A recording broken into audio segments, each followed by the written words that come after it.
हाय दोस्तों, बहुत बहुत स्वागत है आप सभी लोग का राधे जीएस इनसाइड में। और इस वीडियो के माध्यम से हम लोग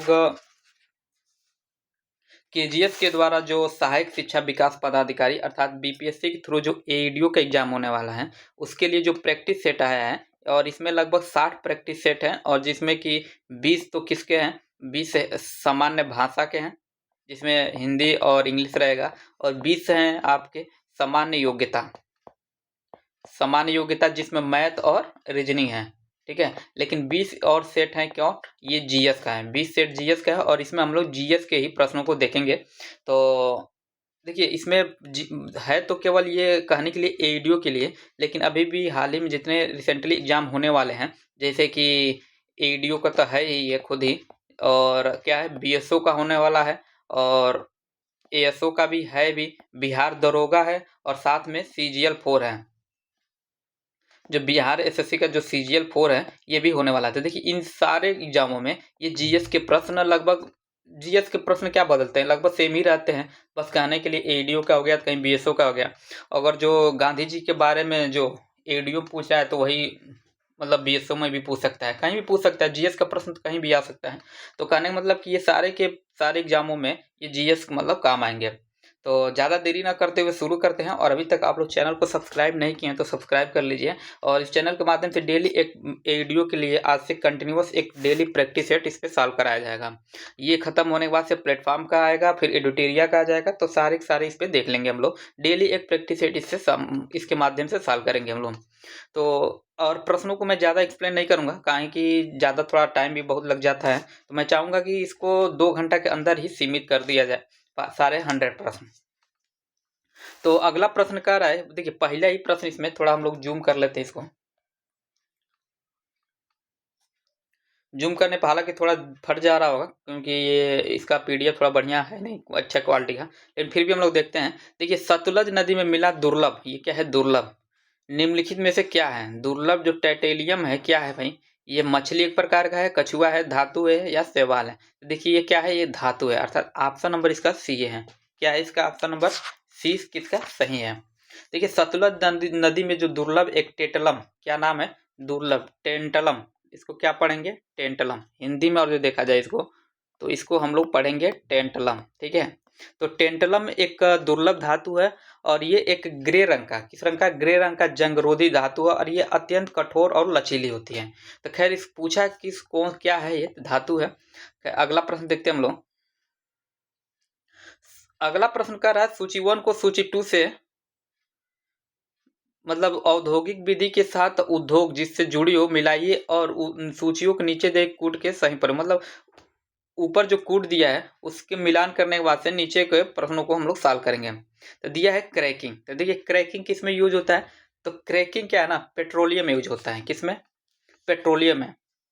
क्रैकिंग जो शब्द है ये पेट्रोलियम से संबंधित है। तो ऐसा ए का किससे सुमेलित होगा? देखिए ए का सुमेलित होगा आपका 2 से, ए का सुमेलित होगा 2 से। फिर कह रहा है स्मेल्टिंग, तो देखिए स्मेल्टिंग जो है ये कापर से संबंधित है। किससे? कापर से। स्मेल्टिंग किससे? तो कापर से संबंधित है, अर्थात बी का किससे सुमेलित होगा? थर्ड से। अब देखिए किसमें दिया? ए का 2, बी का थर्ड। ठीक, ए का 2 ए में है नहीं है, अर्थात इसको हम लोग क्या कर देंगे? कैंसिल कर देंगे। बी में है, ये है, सी में भी है, इसमें भी है, डी में नहीं है तो इसको भी कैंसिल कर देंगे। बचा 2। बी का क्या हम लोग लिखे थे? तो बी सॉरी बी का यहाँ हम लोग थर्ड लिखे थे ना। हाँ, तो बी का थर्ड देखिए बी और सी दोनों में है। अब आगे देखेंगे हाइड्रोजनेशन, तो हाइड्रो क्या गया? हाँ, हाइड्रोजीनेशन क्या है? ये खाद्य रसायन से संबंधित है। किससे? खाद्य रसायन से, अर्थात सी का 4 हो जाएगा। सी का क्या होगा? 4। तो देखिए अब सी का 4 किस में दिया? बी और सी बचा है, तो सी का 4 में दिया है बी में, अर्थात ऑप्शन नंबर बी हो जाएगा। चौथा में देखने की जरूरत ही नहीं पड़ेगी, रबड़ है तो वल्कोनाइजेशन क्या हो जाएगा? रबड़ हो जाएगा। ठीक है, तो ऐसे प्रश्नों को ज्यादातर हम लोग एलिमिनेट प्रोसेस से सॉल्व करते हैं। हाँ, कभी कभी क्या होता है ना कि एक ही एलिमिनेट मतलब एक मिला तो चारों के चारों मिल जाते हैं, लेकिन कभी भाग्य खराब होता है तो चारों के चारों मिलान करना पड़ता है। खैर अगला प्रश्न हम लोग देखते हैं इसी में। प्रश्न संख्या 3 कह रहा है कि भारत में खेती के आदिम रूप के लिए निम्नलिखित में से कौन सा शब्द प्रयोग किया जाता था? वेबर, पावाडामी, मिल्पा या उपयुक्त में से एक से अधिक? तो देखिए इसका जो सही आंसर हो जाएगा ना, भारत में खेती के आदिम रूप के लिए बेवर शब्द का प्रयोग किया जाता है, अर्थात ऑप्शन नंबर ए इसका क्या हो जाएगा, सही हो जाएगा। बेवर शब्द का प्रयोग किया जाता है। प्रश्न संख्या 4 देखते हैं। कह रहा है कि 2011 की जनगणना के अनुसार भारत में शहरी जनसंख्या का प्रतिशत कितना है। देखिए सीधे सीधे जनगणना से टू द पॉइंट फैक्ट ही पूछ लेता है, और जब तक 2027 में जनगणना फाइनल नहीं हो जाती तब तक अभी भी जनगणना 2011 के अनुसार ही पूछेगा प्रश्न।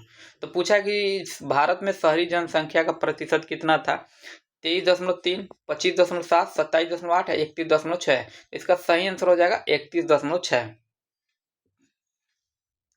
2011 की जनगणना के मुताबिक भारत में शहरी जनसंख्या कितनी थी, 31.16% थी, अर्थात ऑप्शन नंबर ए इसका क्या हो जाएगा, सही हो जाएगा।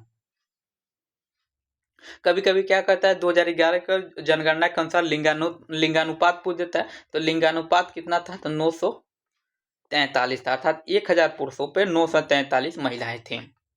खैर अगला प्रश्न हम लोग देखते हैं कि कह रहा है प्रश्न नंबर 5 कि सुंदरवन के संबंध में निम्नलिखित में से कौन सा कथन सही है, कौन सा कथन सही है। तो ये विश्व का सबसे बड़ा डेल्टा है, यह विश्व का सबसे बड़ा डेल्टा है। पूछा कौन सा कथन सही है।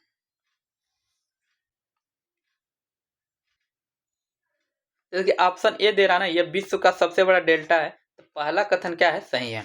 क्योंकि पहला कथन इसलिए सही है कि सुंदरवन क्या ना पश्चिम बंगाल में है, ये आप सभी लोगों को पता होगा ही।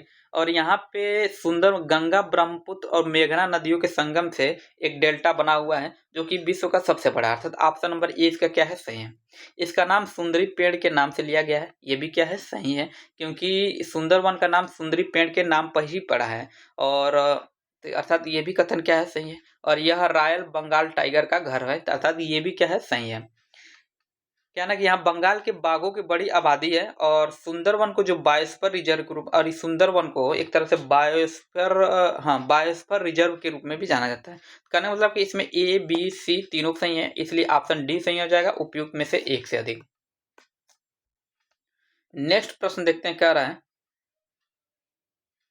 प्रश्न संख्या 6। ये कह रहा है कि भारत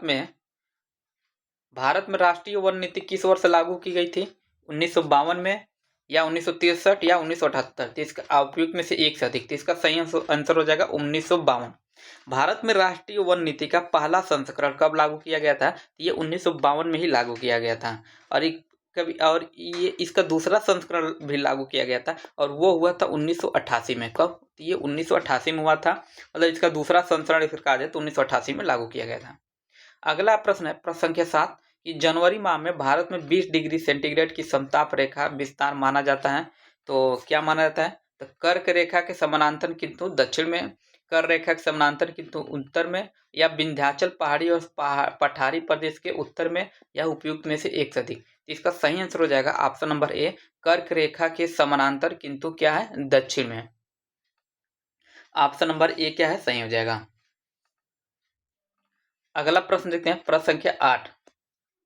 निम्नलिखित नदियों में से ये कह रहा है कि निम्नलिखित नदियों के भारत में उनके बेसिन क्षेत्र के घटते क्रम में कौन सा क्रम सही है, अर्थात जिसका बेसिन क्षेत्र सबसे बड़ा है उसको क्या करेंगे, उसको पहले लिखेंगे। तो पहले इसमें कह रहा है गंगा सिंधु गोदावरी कृष्णा, या सिंधु गंगा कृष्णा गोदावरी, या गोदावरी गंगा सिंधु कृष्णा। तब सभी लोगों को पता होगा कि सबसे ज्यादा जो बेसिन क्षेत्र है गंगा नदी का है, ठीक है। तो देखिए गंगा नदी के और हमें कुछ और कोई डी दिया है, उपयुक्त में से एक से अधिक। तो उपयुक्त में से एक से अधिक तो होगा नहीं, क्योंकि एक ही स्पेसिफिक एक ही पूछा है। तो क्या है कि सबसे ज्यादा गंगा नदी का है, तो देखिए ऑप्शन ए में केवल पहले नंबर पर गंगा है, बाकी सी में क्या है, गोदावरी, बी में है सिंधु। तो हमें और कोई ऑप्शन देखने की जरूरत ही नहीं है, सीधे सीधे मतलब गंगा पहले ऑप्शन गंगा है, तो ये ऑप्शन नंबर ए हमारा क्या हो जाएगा, सही हो जाएगा। और गंगा नदी का बेसिन क्षेत्र देखा है तो भारत में सबसे बड़ा है, और इसके बाद कौन सी आती है, सिंधु नदी आती है, फिर उसके बाद से गोदावरी आता है, उसके बाद कृष्णा नदी आती है। खैर ऑप्शन नंबर ए इसका हमारा क्या है, सही है। अगला प्रश्न 9 है कि निम्न नदियों में से सबसे अधिक नदी पथ परिवर्तन किया जाता है किसके, कौन सी नदी है, तो सोन नदी, गंडक नदी, कोसी नदी, या गंगा नदी। तो इसका सही आंसर हो जाएगा कोसी नदी। कोसी नदी क्या है, सबसे ज्यादा अपना मार्ग को परिवर्तन करती है, और बिहार का कोई भी एग्जाम हो तो ये प्रश्न जरूर वहाँ एक पूछा रहता है। देखिए बिहार का दो प्रश्न बहुत ही अमूमन हम हर एग्जाम पूछता है। एक तो कोसी नदी बिहार के शोक किसे कहते हैं और दूसरा कुंवर सिंह से है, ठीक है। तो ज़्यादातर ये मतलब कहीं ना कहीं किसी एक प्रश्न यहाँ से समझिए कि आउट ही रहते हैं हमेशा। खैर कोसी नदी है, इसका आंसर जो है कोसी नदी होगा, प्रश्न संख्या 9 का। कोसी नदी को बिहार का शोक नदी भी कहा जाता है और ये निकलता कहाँ है? ये नेपाल में हिमालय के पर्वतमाला से लगभग 7000 मीटर की ऊंचाई पर से निकलती है। तो खैर निकलता कहाँ से ये पूछा नहीं है, बस नदी पथ परिवर्तन पूछा है, तो ऑप्शन डी हो जाएगा, सी हो जाएगा। अगला प्रश्न है कि कर्क रेखा द्वारा सर्वाधिक क्षेत्र आच्छादित होता है कौन से क्षेत्र? रांची का पठार, मालवा का पठार, छोटा नागपुर का पठार, उपयुक्त में से एक से अधिक। तो देखिए कर्क रेखा भारत के कई पठारी क्षेत्रों से होकर गुजरती है और यह मालवा के पठार को, एक मिनट इसको हम लोग थोड़ा देखते हैं अभी।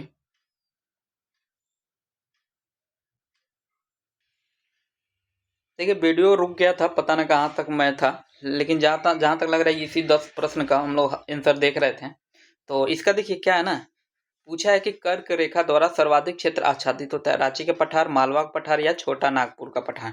तो देखिए कर्क रेखा जो है भारत के कई पठारी क्षेत्रों से होकर गुजरती है और यह मालवा पठार जैसा विशेष रूप से जो मध्य प्रदेश का एरिया आता है, मतलब विशेष रूप से मध्य प्रदेश के मध्य भाग से गुजरती है और यहाँ पे इसको मतलब इसी को मुख्य रूप से आच्छादित करती है। और साथ ही साथ ये छोटा नागपुर के पठार क्या है, ये छोटा नागपुर के पठार को भी मतलब यहाँ छोटा नागपुर के पठार से भी गुजरती है और रांची शहर जो कि रांची का पठार का हिस्सा है, जो ये ऊपर ऑप्शन नंबर ए में दिया है, कर्क रेखा मतलब इसके समीप से भी स्थित है, मतलब इसके समीप भी है। तो कहने का मतलब कि ये तीनों अर्थात तीनों दिया, रांची का पठार, मालवा का पठार, छोटा नागपुर का पठार, इन सभी क्षेत्रों को मतलब इन सभी क्षेत्रों को आच्छादित करती है। तो इसलिए इसका सही आंसर हो जाएगा ना उपयुक्त में से एक से अधिक, अर्थात ऑप्शन नंबर डी हो जाएगा। और कर्क रेखा आप सभी लोग पता होगा कि भारत को, ये नक्शा बना नहीं है लेकिन भारत के बीचों बीच से होकर गुजरती है और भारत के ये 8 राज्यों से होकर गुजरती है, ठीक है। और 8 राज्यों को सभी लोग पता होगा कौन कौन से राज्यों से गुजरती है। इसके लिए बहुत एक छोटा सा फार्मूला होता है, हालांकि बहुत फनी है। एक मित्र पर गमछा झार, जैसे कि मित्र मिजोरम, त्रि से त्रिपुरा, पर से एक राजस्थान है, गमछा से मतलब गुजरात, मतलब ऐसे ही फनी ट्रिक बना के आप लोग याद कर सकते हैं मतलब कौन कौन से राज्यों से होकर गुजरती हैं। खैर आगे हम लोग देखते हैं प्रश्न संख्या 11। ये कह रहा है कि निम्नलिखित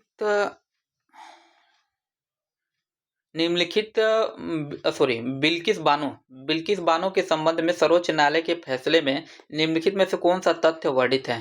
देखिए बिल्किस बानो, आप जो लोगों को नहीं पता होगा तो ये आप लोग अभी हाल ही में एक नई मूवी आई है, हक मूवी आई है, उसको देख के भी आप लोग समझ सकते हैं। खैर आप लोग इस समय मतलब कहने मतलब कि नेट का ज़माना है तो नेट पे भी गूगल सर्च करके इसके बारे में पढ़ सकते हैं। काफ़ी ये चर्चित वाद था। तो इसमें कहा क्या था, तो ये इसमें पहला ऑप्शन दिया है, बिल्किस बानो ने 30 नवंबर 2022 को सर्वोच्च न्यायालय में समय पूर्व दोषियों की रिहाई को चुनौती दी थी। तो क्या है, सही है, सही है ये, ठीक है।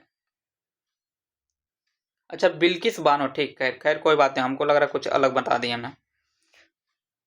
दूसरे मतलब दूसरे वाद को हम लोग बता दिए हक मूवी से। खैर पहला देखिए, इसमें जो पहला कथन दिया था ना, कहाँ गया भाई, 10 ही है, 11वां का प्रश्न संख्या 11 है ना, हाँ ठीक है ठीक है, 11 का वो था।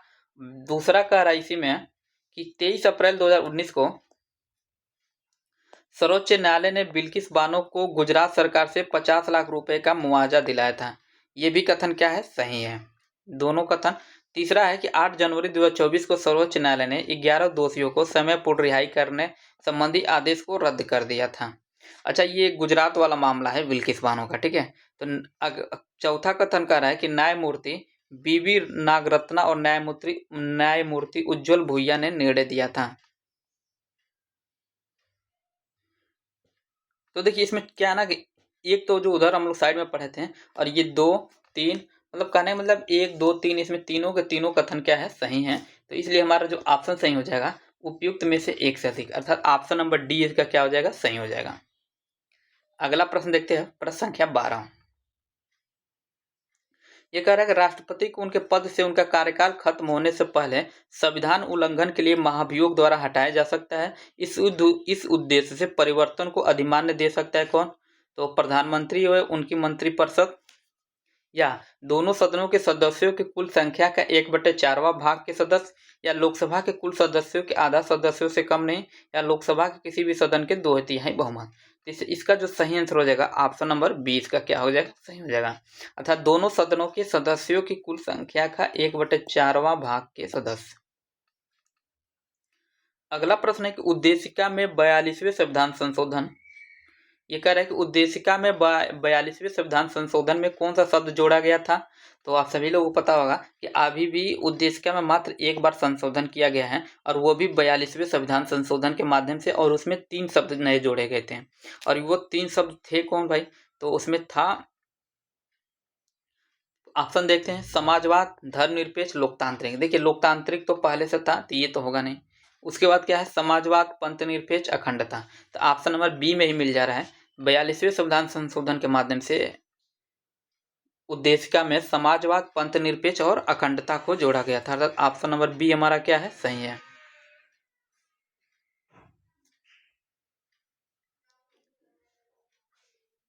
अगला प्रश्न संख्या 14 है। इसको हम लोग छोटा करते हैं ताकि इसका ऑप्शन और ये जो सूची 1 सूची 2 दिया है एक साथ आ जाए। तो देखिए इसमें कह रहा है कि सूची 1 को सूची 2 से सुमेलित कीजिए।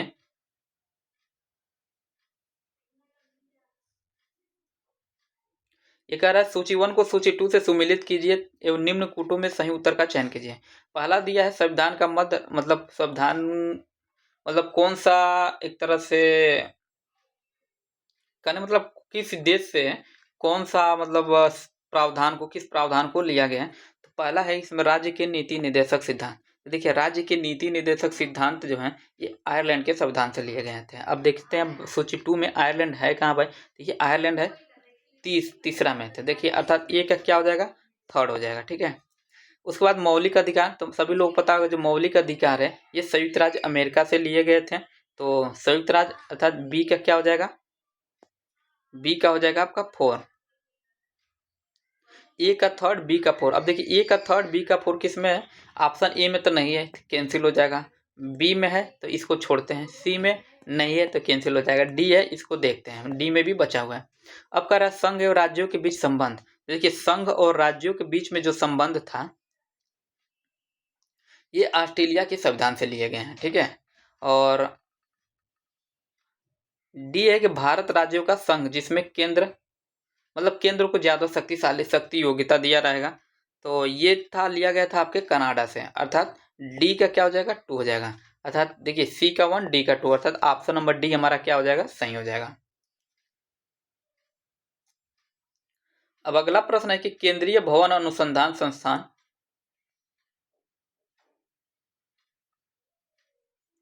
ये कह रहा है केंद्रीय भवन अनुसंधान संस्थान कहाँ पे स्थित है? लखनऊ में, नागपुर में, रुड़की में या दिल्ली में? इसका जो सही आंसर हो जाएगा रुड़की, अर्थात ऑप्शन नंबर सी है सही। केंद्रीय भवन अनुसंधान जिसे क्या कहते हैं? जिसको CBRI भी बोलते हैं, और भारत के उत्तराखंड राज्य में ये रुड़की में स्थित है। और ये मतलब कहने का मतलब कि ये संस्थान करता क्या है? देखिए ये संस्थान भवन उद्योग में अनुसंधान में विकास कार्यों हेतु मतलब एक तरह से समर्पित है इन्हीं कार्यों के लिए। फिर अगला प्रश्न के 16 देखते हैं। कह रहा है निम्नलिखित में कौन से आदर्श मूलक वचन हैं? कौन से आदर्श मूलक वचन है? तो गरीबी एक ऐसी स्थिति है जहां लोग अपनी बुनियादी जरूरतों को पूरा नहीं कर पाते हैं। आदर्श मूलक वचन है इसमें पूछा है। ठीक है।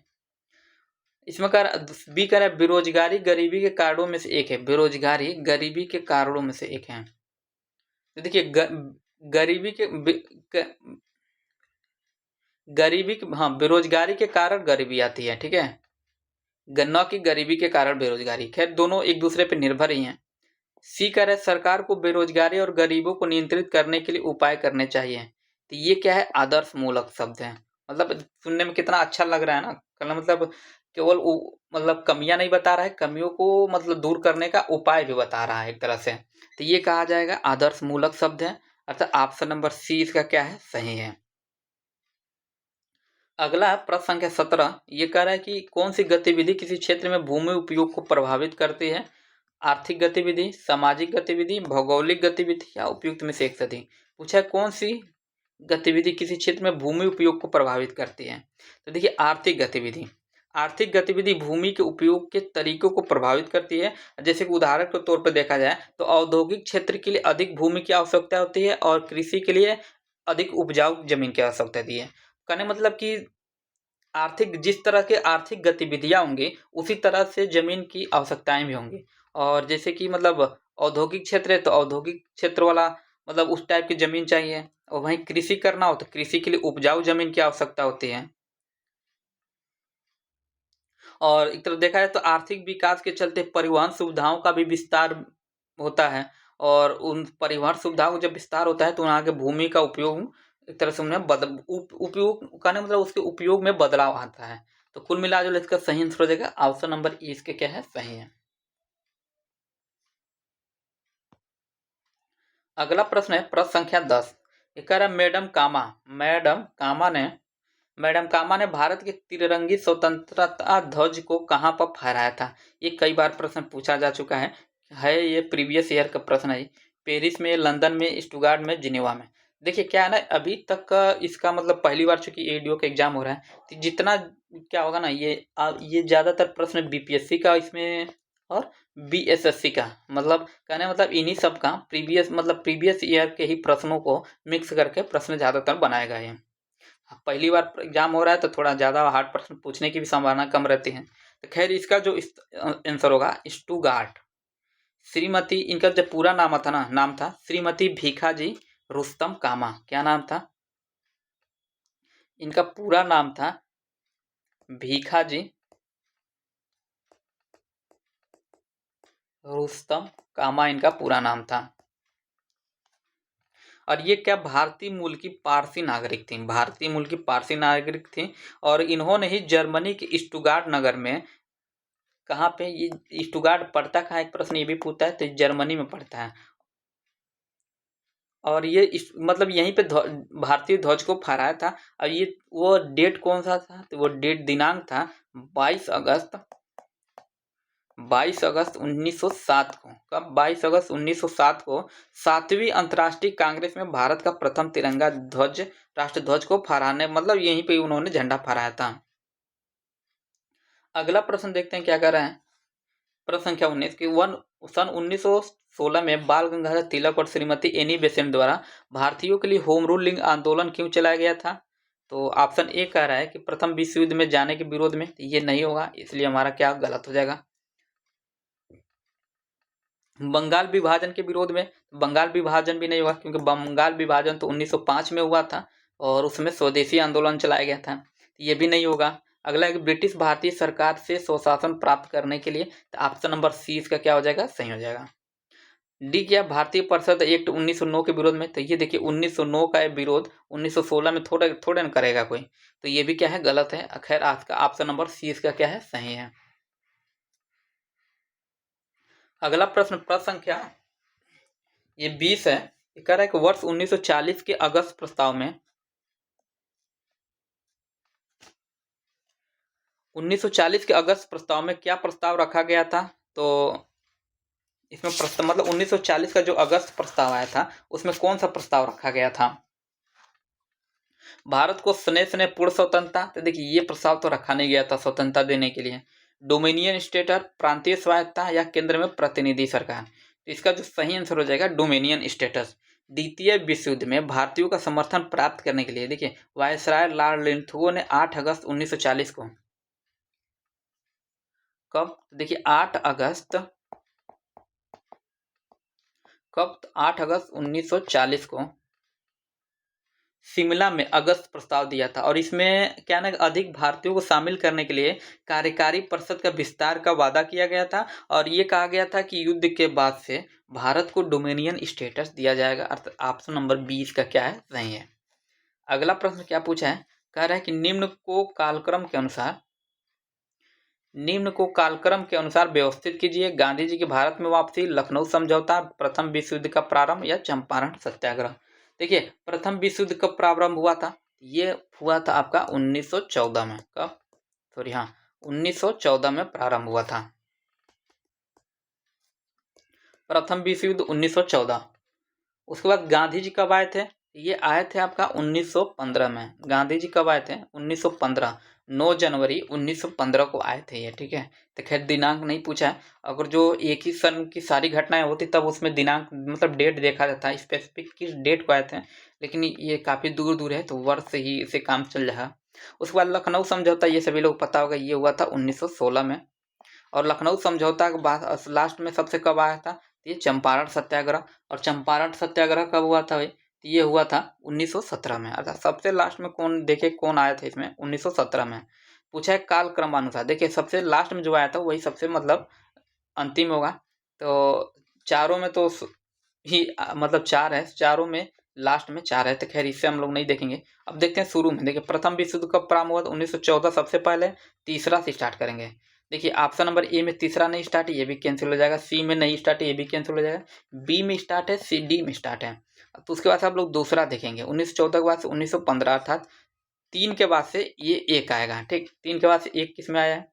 ऑप्शन नंबर डी में ही केवल 3 के बाद एक आया, इसलिए ऑप्शन नंबर डी हमारा क्या हो जाएगा? सही हो जाएगा। अगला प्रश्न है प्रश्न संख्या 20। ये कह रहा है कि महात्मा गांधी ने 1919 में किसके खिलाफ सत्याग्रह आंदोलन शुरू किया था? जलियांवाला बाग हत्याकांड, या एबिलिएशन ऑफ सिमली प्रिसली स्टेटस, या साइमन कमीशन। साइमन कमीशन तो बिल्कुल नहीं होगा, क्योंकि साइमन कमीशन तो 1928 में आया था और ये 1919 की घटना है। और या इनक्विटमेंट ऑफ रोलेट एक्ट। तो इसका सही आंसर हो जाएगा इनक्विटमेंट ऑफ रोलेट एक्ट, अर्थात 1919 में जो रोलेट एक्ट आया था, इसी के खिलाफ सत्याग्रह आंदोलन को प्रारंभ किया था। और जलियांवाला बाग सभी लोग पता होगा 13 अप्रैल, ये हुआ कब था? ये हुआ था 13 अप्रैल 1919 को। खैर जो इसका सही आंसर होगा ऑप्शन नंबर डी, इसका क्या हो जाएगा? सही हो जाएगा। अगला प्रश्न है भारतीय राष्ट्रीय आंदोलन गर्मपंथियों के प्रभावाधीन आया कब? तो 1906 के बाद, 1909 के बाद, 1914 के बाद, या 1919 के बाद। तो इसका जो सही आंसर होगा 1906 के बाद। भारतीय राष्ट्रीय आंदोलनकारी जो थे, ये एक तरह से कहा जाए तो इस पे प्रभाव जो था कांग्रेसियों, मतलब कांग्रेस जो संगठन थी, इस पे गर्मपंथियों का प्रभाव 1916 के बाद से आया। और भारतीय राष्ट्रीय आंदोलन में गर्मपंथियों का प्रभाव 1906 के बाद आया।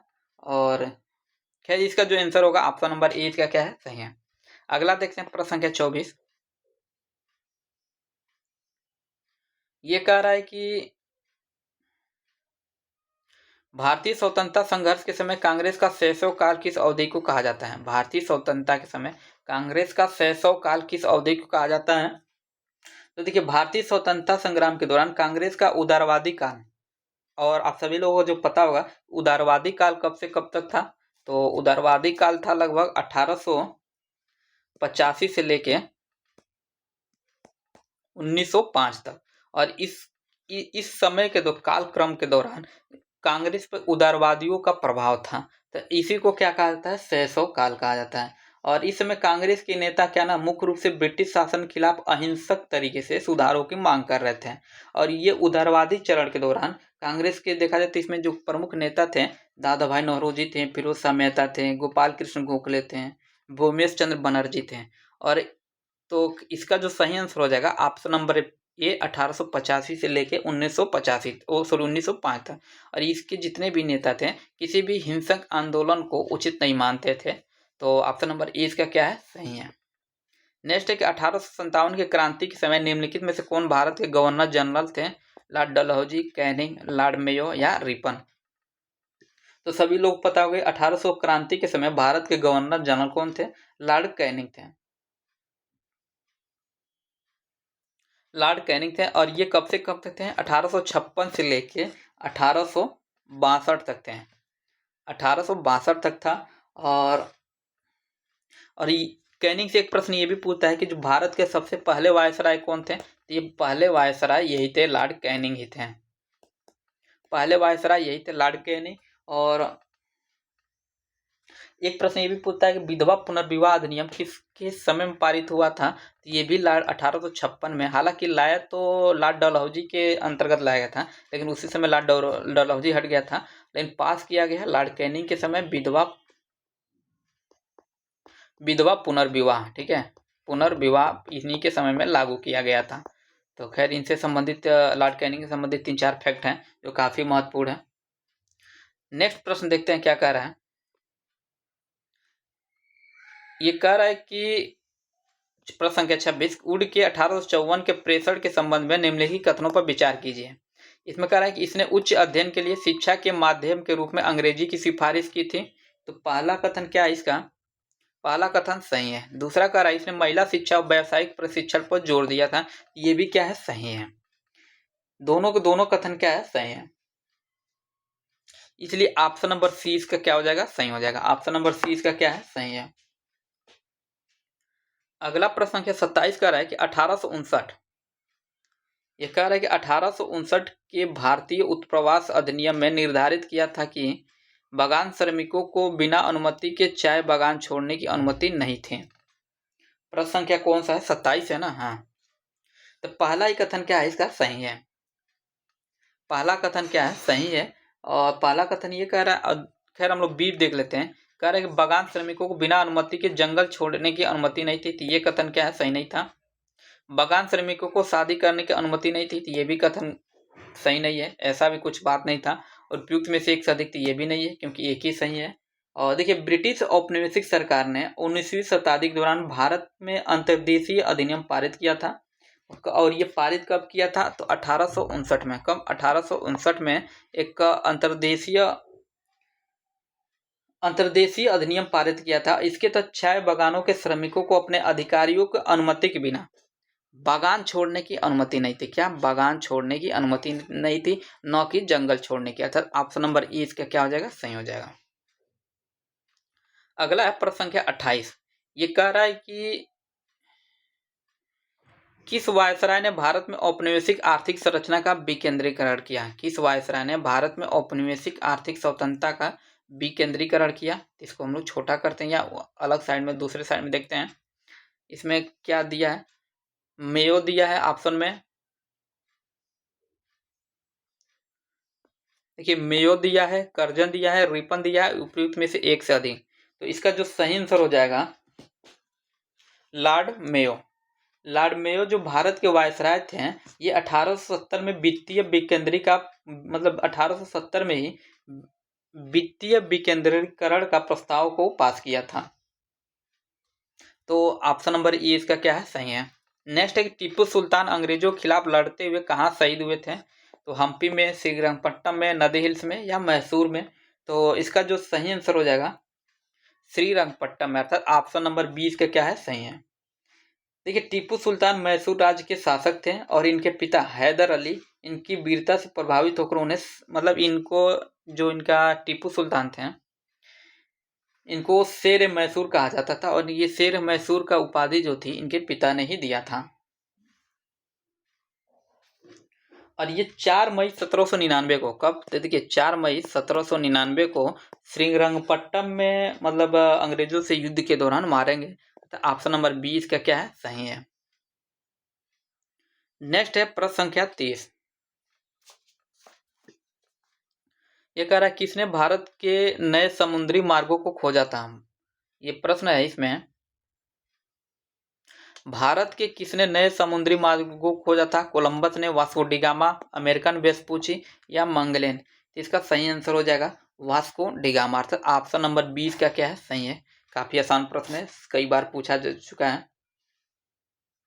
और ये भी प्रश्न पूछता है कि ये वास्को डिगामा जो भारत के समुद्री मार्गों की खोज की कहाँ का था। तो ये पुर्तगाली था। ये पुर्तगाली था। और 1497 में अपनी, मतलब इसने अपनी यात्रा को प्रारंभ किया था। और 1498 में ही ये अफ्रीका के केप ऑफ गुड होप के रास्ते भारत के कालीकट मैदान पे पहुंचा था। और प्रश्न पूछता, जब पहुंचा तो इसको किस राजा ने स्वागत किया था। एक जमोरिन नामक राजा ने इनका स्वागत किया था।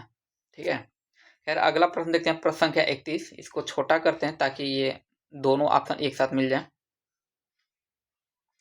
इसमें पूछ रहा है कि मराठा शासकों को अष्टप्रधान प्रणाली के संदर्भ में निम्नलिखित का मिलान करें। अधिकारी एक तरफ दिया है, एक तरफ विभाग दिया है। तो सचिव किससे संबंधित है? तो देखिए सचिव जो थे ना, ये आपका थे सचिव पत्राचार प्रभारी थे। सचिव कौन थे? तो ये पत्राचार जो प्रभारी थे ये सचिव कहलाते थे। पेशवा कौन थे? अर्थात ए का क्या हो जाएगा? ए का देखिए 2 से मिलित हैं। ए क्या है? 2 है। पेशवा कौन थे? तो देखिए पेशवा जो थे, पेशवा जो थे प्रधानमंत्री थे। अर्थात प्रधानमंत्री देखिए किसमें 1 में दिया है, अर्थात बी का 1 हो जाएगा। बी का 1 हो जाएगा। नेक्स्ट है सुमंत। सुमंत कौन थे? तो ये विदेश मंत्री थे।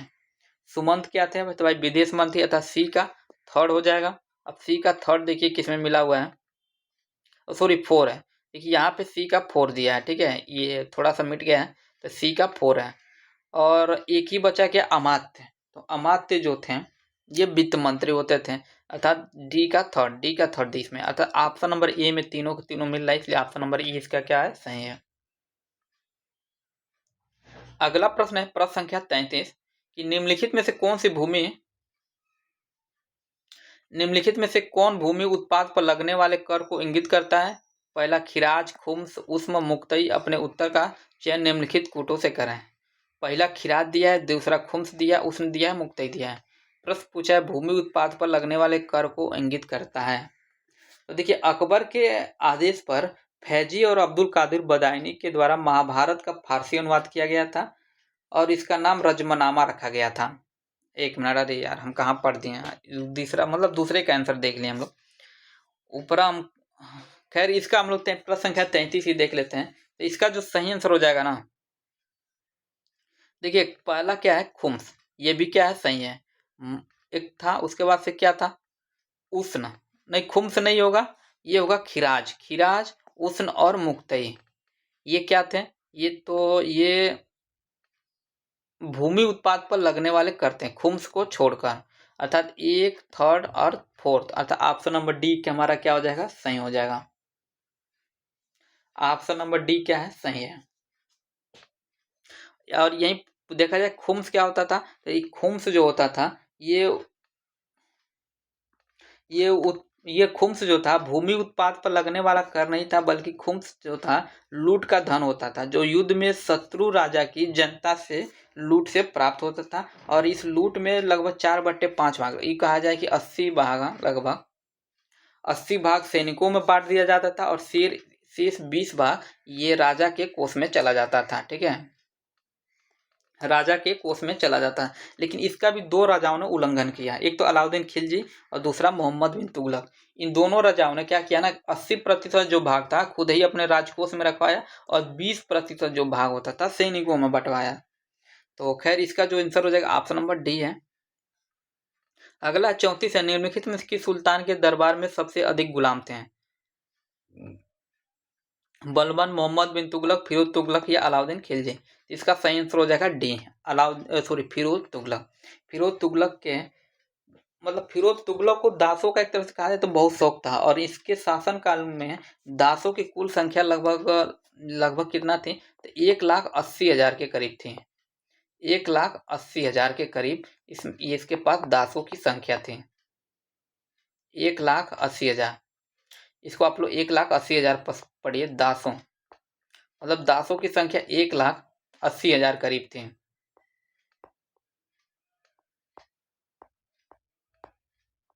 तो सबसे ज्यादा Firoz Shah Tughlaq, option number D इसका सही है। नेक्स्ट है प्रश्न संख्या 35 कि महमूद गजनवी, ये कह रहा है कि महमूद गजनवी ने अपना अंतिम सैन्य अभियान भारत पर कब किया था? तो ये कब किया था भाई? तो 1021, 1022, 1025 या 1027। इसका सही आंसर हो जाएगा 1027 में। 1027 में इसने जाटों के विरुद्ध मतलब अंतिम एक तरह से कहा जाए तो विद्रोह किया था, इसलिए ऑप्शन नंबर डी इसका क्या है? सही है। महमूद गजनवी से एक प्रश्न पूछता है कि सोमनाथ मंदिर पर इसने कब आक्रमण किया था? तो 1025 में इसने सोमनाथ मंदिर पर आक्रमण किया था। अगला प्रश्न देखते हैं कि राजा प्रवर सेन के बारे में निम्नलिखित कथनों पर विचार करें। तो इसमें जो पहला कथन दे रहा है, प्रश्न संख्या कौन सा है, 36 है ना, कि वह वाकाटक वंश का वास्तविक संस्थापक था। देखिए ये वाकाटक वंश का संस्थापक किसके बारे में दिया, प्रवर सेन के बारे में दिया ना। तो प्रवर सेन वाकाटक वंश का संस्थापक नहीं था। तो आप पहला ही कथन क्या है, गलत है। बी कह रहा है कि उसका साम्राज्य उत्तर में बुंदेलखंड से लेकर दक्षिण में हैदराबाद तक था। दूसरा कथन क्या है, सही है। तीसरा कह रहा है कि जो सी है वो अपने पिता बिंद शक्ति के उत्तराधिकारी बने थे, ये भी क्या है, सही है। ऊपर दिया ना वाकाटक वंश का संस्थापक, तो यही जो था बिंद शक्ति जो ही था, यही वाकाटक वंश का संस्थापक भी था। तो खैर इसमें ये तो पूछा नहीं है। डी कह रहा है कि उनका उल्लेख पुराणों में मिलता है, अर्थात ये भी क्या है, सही है। तो तीनों का तीन कथन सही है, बी सी डी, तथा ऑप्शन नंबर सी इसका क्या हो जाएगा, सही हो जाएगा। बी सी डी सी में 3 दिया है, इसलिए ये क्या है, सही है। अगला प्रश्न सूची 1 को सूची 2 से सुमेलित करने के लिए पूछ रहा है। तो इसको हम लोग देखते थे, एक तरफ लेखक दिया है, दूसरे तरफ क्या है, कृति दिया है। पतंजलि, मतलब पतंजलि ने क्या लिखा था भाई, देखिए पतंजलि ने महाभाष्य की रचना की थी, अर्थात ए का क्या हो जाएगा, 4 हो जाएगा। ए का 4 सुमेलित हो गया। उसके बाद क्या है, दंडी। देखिए दंडी एक संस्कृत लेखक थे और इन्होंने 10 कुमार चारित्र, क्या है, 10 कुमार,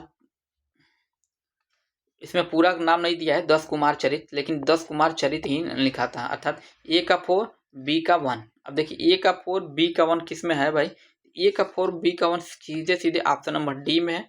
खैर हम लोग आगे भी देख लेते हैं। तो हेमचंद्र सूरी, हेमचंद्र सूरी ने कुमारपाल चरित की रचना की थी। इसमें कुमारपाल देखिए क्या है, सी का 2, अर्थात सी का 2 इसमें भी है। और एक ही बचा अब डी का 3rd। तो सोमदेव ने नीति वाक्यमृत को लिखा था, अर्थात ऑप्शन नंबर डी इसका क्या है, सही है। अगला प्रश्न कर रहा है, सांची स्तूप मूल रूप से किस मौर्य शासक ने बनवाया था। तो दशरथ ने, बिंदुसार ने, अशोक ने या चंद्रगुप्त ने। तो देखिए सांची स्तूप जो था, मौर्य साम्राज्य के प्रसिद्ध शासक जो अशोक थे, और इन्हें अशोक ने ही इसका निर्माण करवाया था, अर्थात अशोक। ऑप्शन नंबर सी इसका क्या हो जाएगा, सही हो जाएगा। अगला प्रश्न देखते हैं, प्रश्न संख्या 39।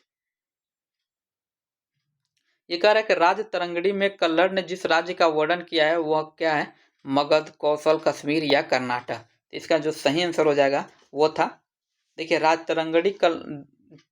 तरंगड़ी कल्हड़ द्वारा रचित संस्कृत ग्रंथ है। मतलब राज तरंगिणी जो है कल्हड़ के द्वारा रचित संस्कृत ग्रंथ है। और राज तरंगिणी का जो शाब्दिक अर्थ होता है ना, इसका राजाओं का नदी। राज तरंगिणी का मतलब क्या होता है, तो राजाओं का नदी इसका मतलब होता है, ठीक है। और तो इसका जो सही आंसर हो जाएगा कश्मीर। और इसके बारे में कहना मतलब कि इसमें कश्मीर के बारे में बताया गया है, अर्थात ऑप्शन नंबर सी इसका क्या है, सही है। अगला है कि मेगस्थनीज का राजदूत कौन था, मेगस्थनीज। तो देखिए मेगस्थनीज मतलब किसका राजदूत था भाई, तो देखिए मेगस्थनीज जो था यूनान के राजा सेलुकस निकेटर का राजदूत था। किसका, सेलुकस निकेटर था। ऑप्शन नंबर ए ही क्या इसमें सही है। नेक्स्ट है, चंपा निम्नलिखित में से किस महाजनपद की राजधानी थी, मगध की, वज्जी की, अंग की, मल्ल की। तो देखिए चंपा जो है मतलब अंग की राजधानी क्या थी, चंपा थी। चंपा जो थी ना ये अंग की राजधानी थी। और इसे सबसे पहले, और इसको पहले मालिनपुरी क्या नाम से, किस नाम से, यहाँ पर हम लिखते हैं, देखें इसको हम लोग सब उस पहले मालिनीपुरी नाम से भी इसको जाना जाता था, ठीक है। तो खैर इसका जो सही आंसर हो जाएगा अंग जनपद, अर्थात ऑप्शन नंबर सी। चंपा निम्नलिखित में किस महाजनपद की राजधानी थी, तो अंग महाजनपद की राजधानी क्या थी, चंपा थी। और ये प्राचीन भारत के 16 महाजनपदों में से एक था। और वर्तमान में देखा जाए तो भागलपुर और मुंगेर का जो इलाका पड़ता है, बिहार का मैप देखेंगे तो आप लोग ध्यान दीजिएगा, उसमें जो भागलपुर और मुंगेर का इलाका है वही क्या था, अंग महाजनपद था। और अंग महाजनपद एक प्रश्न ये देखा जाए तो ये भी पूछता है कि सबसे पूर्वी महाजनपद कौन था, तो ये अंग महाजनपद ही था। अगला प्रश्न है कि महावीर का जन्म, पुराणों में भी अंग महाजनपद का काफी चर्चा हुआ है। तो आप कभी महाभारत देखे होंगे तो वहाँ पे देखे होंगे कि जब दुर्योधन कर्ण को कुछ राज्य मतलब देता है, मतलब अपने दोस्त के तौर पे ही मतलब एक जगह का राजा बनाता है, तो वो अंग महाजनपद का ही राजा बनाता है। ठीक है, वो कहता है, यही बोलता है कि मतलब मित्र को मैं अपना अंग महाजनपद का मतलब इलाका देता हूँ या वहाँ का राजा बनाता हूँ, जो भी हो। तो कर्ण जो था अंग महाजनपद का ही राजा था। अगला है प्रश्न संख्या 42 कि महावीर का जन्म 540 ईस्वी पूर्व में किस स्थान पर हुआ था? वैशाली में, मगध में, सारनाथ या इनमें से कोई नहीं। तो इसका सही आंसर हो जाएगा वैशाली में, अर्थात ऑप्शन नंबर ए इसका क्या है, सही है। महावीर का जन्म 540 ईसा पूर्व में वैशाली में हुआ था। और एक प्रश्न पूछा इनके बचपन का क्या नाम था? तो इनके बचपन का जो नाम था ना, वर्धमान था। सॉरी, यहाँ पे होगा, इनके बचपन का नाम वर्धमान था। और इन्हें जैन धर्म का वास्तविक संस्थापक माना जाता है, ये सभी लोगों को पता ही होगा ही। और ये जैन धर्म के 24वें तीर्थ करते हैं। कौन से 24वें तीर्थ करते हैं? तो खैर ये भी क्या है, सही है। वैशाली इसका क्या होगा, सही होगा। अगला प्रश्न संख्या 44 कह रहा है कि वर्ण आश्रम प्रचलित था ऋग्वेद के समय, ऋग्वेद के बाद के समय, मानव धर्मशास्त्र के समय या महाभारत के विषय का समेकन के समय। तो प्रश्न संख्या कौन 44 है ना, एक मिनट ऊपर छूट गया क्या एक प्रश्न? हाँ, प्रश्न संख्या 43 छूट गया है। तो प्रश्न संख्या 43 देख लेते हैं। ये कह रहा है कि गौतम बुद्ध को किस स्थान पर ज्ञान प्राप्त हुआ था? बोध गया में, सारनाथ में, वैशाली में या कुशीनगर में? तो देखिए गौतम बुद्ध को, इनका जो जन्म हुआ था ना, गौतम बुद्ध 563 ईसा पूर्व में लुम्बिनी में हुआ था। कहाँ पे? लुम्बिनी में हुआ था। और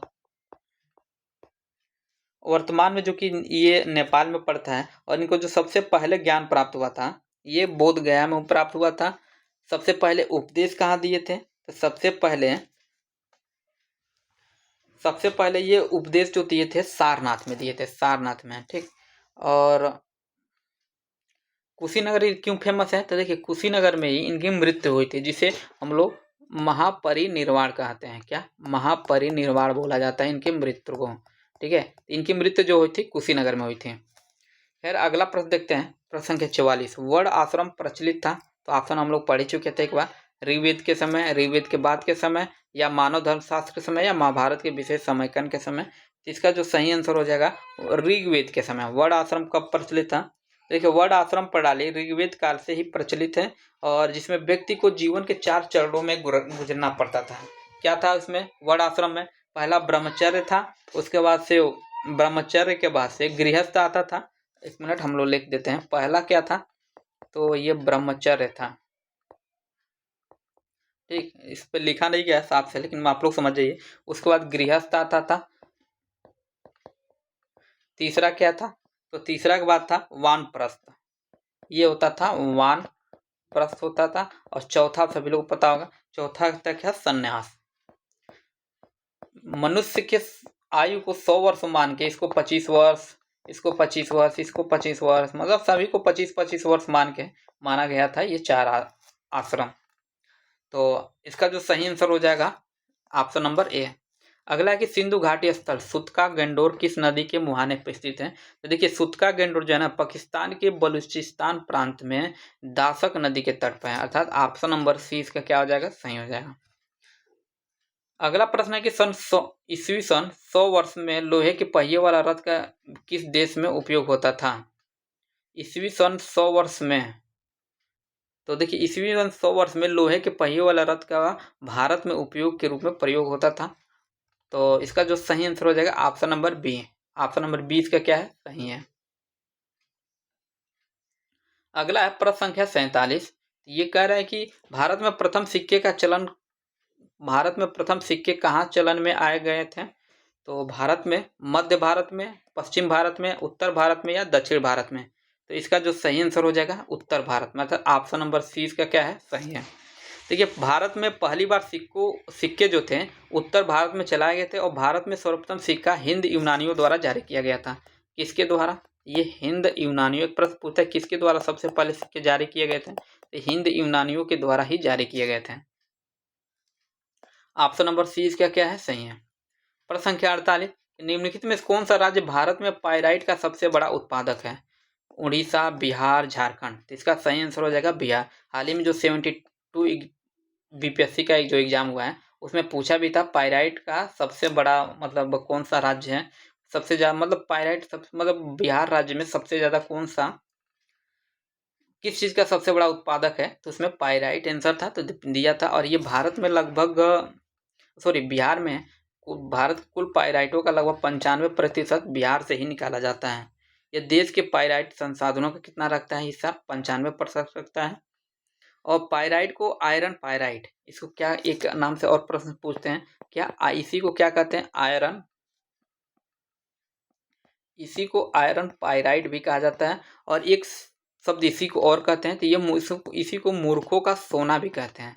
मूर्खों का सोना भी आयरन पाइराइट या यूं कहा जाए तो पाइराइट को ही कहा जाता है,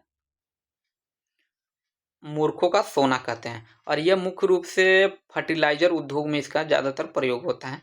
तो खैर इसका ऑप्शन नंबर 20 का क्या है, सही है। अगला प्रश्न है डगमारा जल विद्युत परियोजना।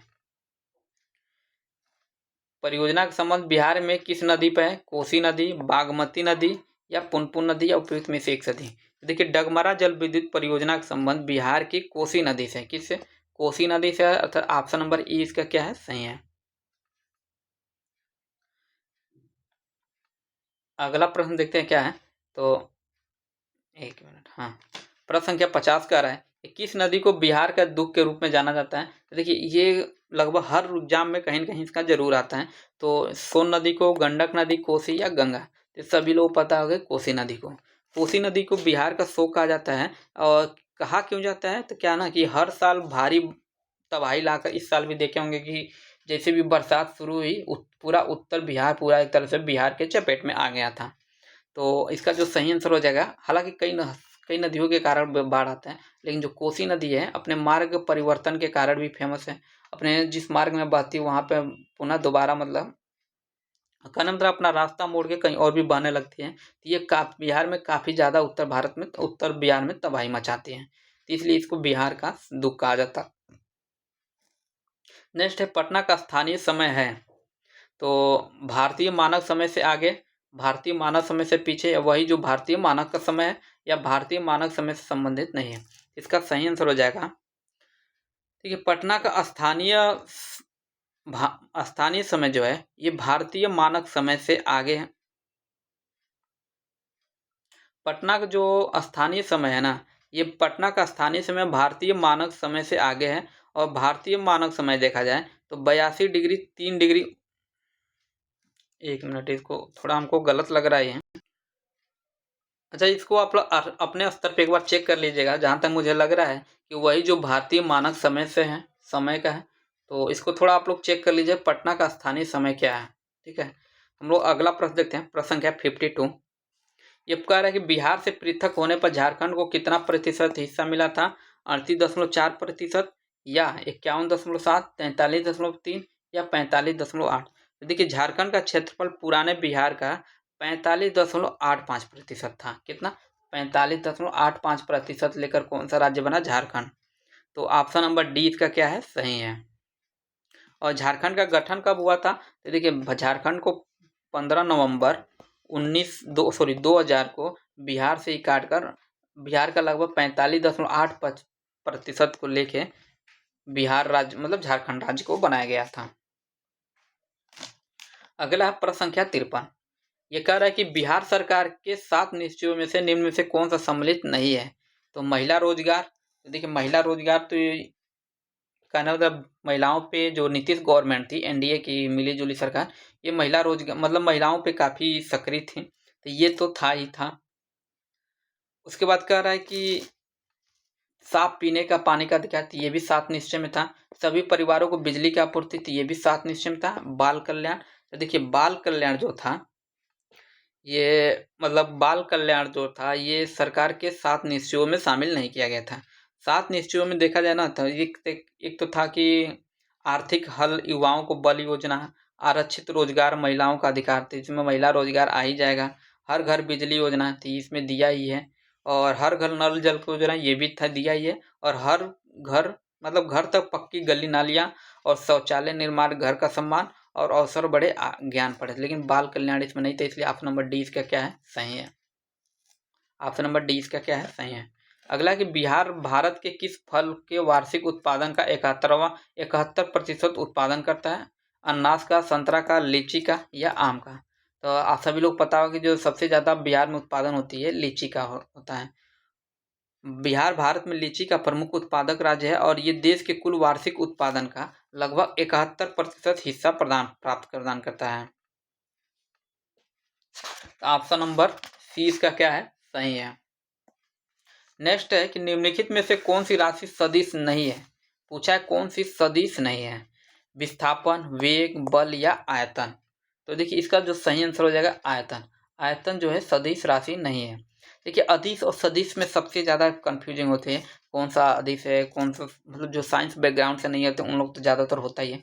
एक छोटा सा फनी ट्रिक है, हालांकि सब पे लागू नहीं होता है लगभग, लेकिन 90% चीज अदिश सदिश पे लागू होती है। देखिए कि जिस शब्द में, मतलब जिस शब्द में पहले वह से स्टार्ट हो, जैसे उसके बाद वेग हो जाए, बल हो जाए, तो वो सदिश राशि होती है। हालांकि ऐसा कोई नियम है नहीं, लेकिन मैं अपने तरफ से मतलब याद करने के लिए बना दिया हूँ इसको। तो लेकिन ये कहीं कहीं लागू नहीं होता है, तो आप लोग अपने रिस्क पे इसको देखिएगा। देखिए विस्थापन में वह है पहले, वेग में वह है पहले, बल में वह है पहले, तो अर्थात ये तीनों के तीनों क्या हो जाएंगे सदिश राशि हैं। पूछा सदिश राशि नहीं है, देखिए आयतन में पहले वह नहीं है, ये क्या है अदिश राशि है। तो ऑप्शन नंबर डी इसका क्या है सही है। ऑप्शन नंबर डी इसका सही है। अगला प्रश्न देखते हैं, प्रश्न संख्या 56 कह रहा है कि स्वतंत्रता पूर्वक गिरते हुए पिंड के लिए कुल ऊर्जा क्या होती है? शून्य रहती है, निरंतर गिरती है, स्थिर रहती है या निरंतर बढ़ती है? तो देखिए स्वतंत्र जब कोई वस्तु किसी ऊंचाई से पृथ्वी को गिरती है तो इस दौरान निम्न मतलब कुछ घटनाएं होती हैं, और इसमें क्या है कि वस्तु का जो वेग रहता है,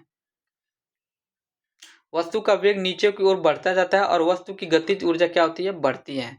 इसमें इसमें मतलब कहने का मतलब कि इसकी जो गतिज ऊर्जा है बढ़ती है, लेकिन ऊंचाई कम होती जाती है इसमें, तो इसकी स्थितिज ऊर्जा क्या है ना घटती जाती है। तो कुल मिला जुला के एक ऊर्जा बढ़ती है एक ऊर्जा घटती है, तो लेकिन फिर भी तो बढ़ता घटता तो रहता है, लेकिन स्थिर रहती है। कुल ऊर्जाएं इसकी स्थिर रहती हैं। स्थितिज ऊर्जा घटते रहता है, गतिज ऊर्जा बढ़ते रहता है, लेकिन जो नियत ऊर्जा है वह स्थिर रहती है, न बढ़ता है न घटता है। तो ऑप्शन नंबर सी इसका क्या है सही है। अगला प्रश्न संख्या 57, ऊष्मागतिकी का प्रथम नियम जिस संरक्षण नियम के ऊपर आधारित है वो क्या है? तो ऊर्जा का नियम, द्रव्यमान का नियम, संवेग का नियम, आवेश का नियम। तो इसका सही आंसर हो जाएगा ऊर्जा का नियम। देखिए ऊष्मागतिकी का प्रथम नियम कहता है ये कि ऊर्जा संरक्षण के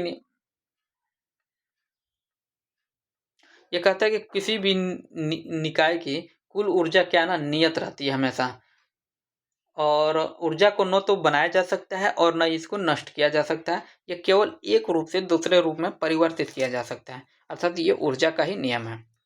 ऑप्शन नंबर ए इसका क्या है सही है। अगला है कि तेल स्लिक क्या है?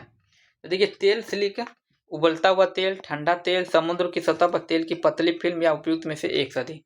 तो देखिए तेल स्लिक ऐसी स्थिति है जिसमें तेल समुद्र की सतह पर एक पतली फिल्म के रूप में फैल जाता है और यह समुद्री पर्यावरण को क्या करते हैं हानि पहुंचाता है।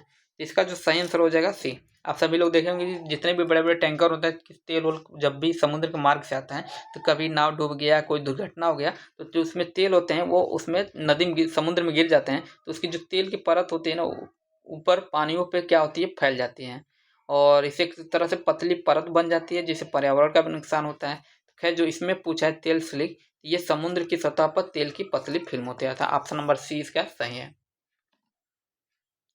अगला है 59 की सूखी बर्फ क्या है?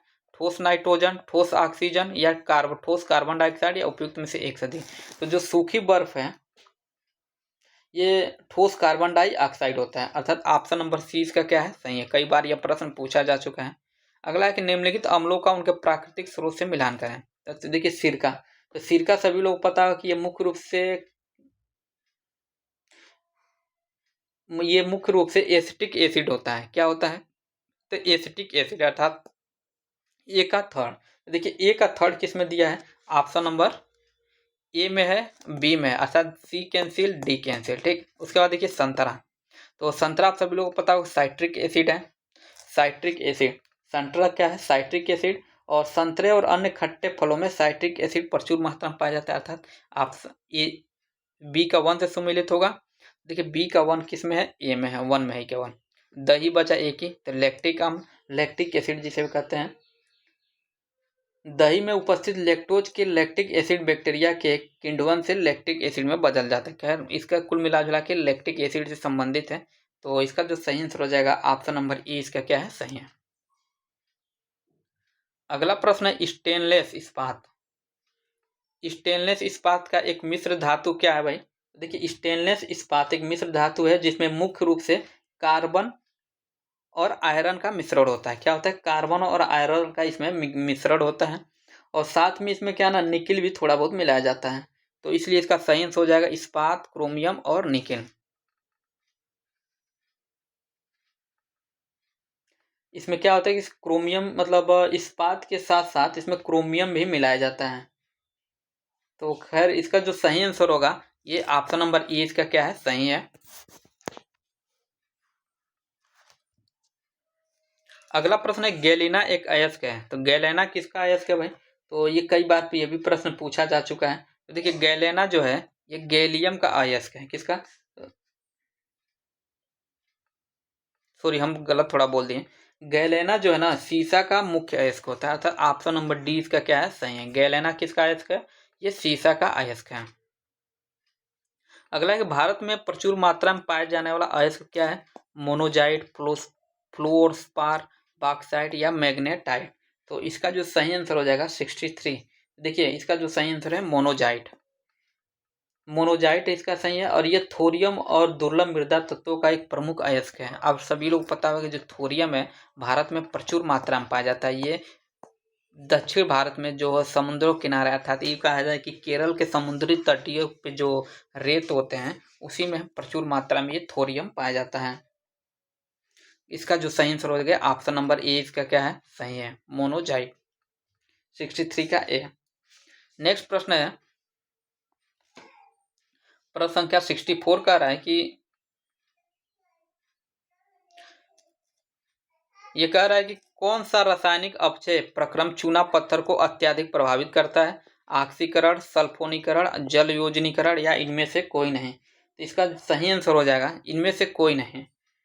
तो देखिए चूना पत्थर जो होता है ना, चूना पत्थर मुख्यतः कैल्शियम कार्बोनेट को अधिक प्रभावित करने वाला रासायनिक अपचय प्रक्रम कार्बोनेशन है। तो जो कि कार्बोनेशन इसमें दिया नहीं है, तो इसलिए कोई इनमें से कोई नहीं होगा, अर्थात ऑप्शन नंबर डी इसका क्या हो जाएगा? सही हो जाएगा।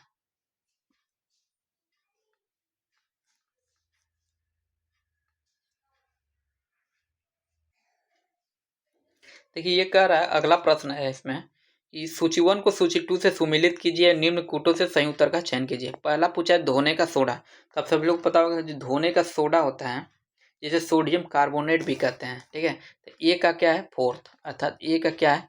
फोर्थ है। नेक्स्ट है कास्टिक सोडा। तो कास्टिक सोडा जिसे हम लोग को सोडियम हाइड्रोक्साइड भी कहते हैं, और इसका जो फार्मूला, इसे सोडियम हाइड्रोक्साइड बोलते हैं, अर्थात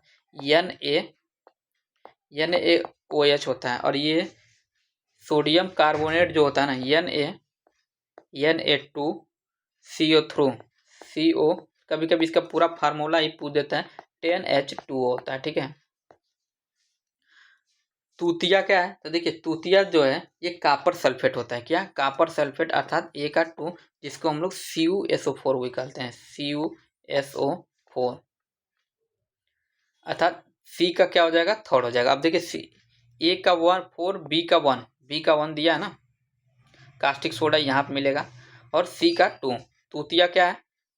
कापर सल्फेट। एक ही बचा डी का थर्ड, अर्थात हाइपो, तो सोडियम थायोसल्फेट हो जाएगा। अर्थात ऑप्शन नंबर ए इसका क्या है? सही है। अगला है लोहे के संक्षारण। प्रश्न इसमें पूछ रहा है लोहे के संक्षारण।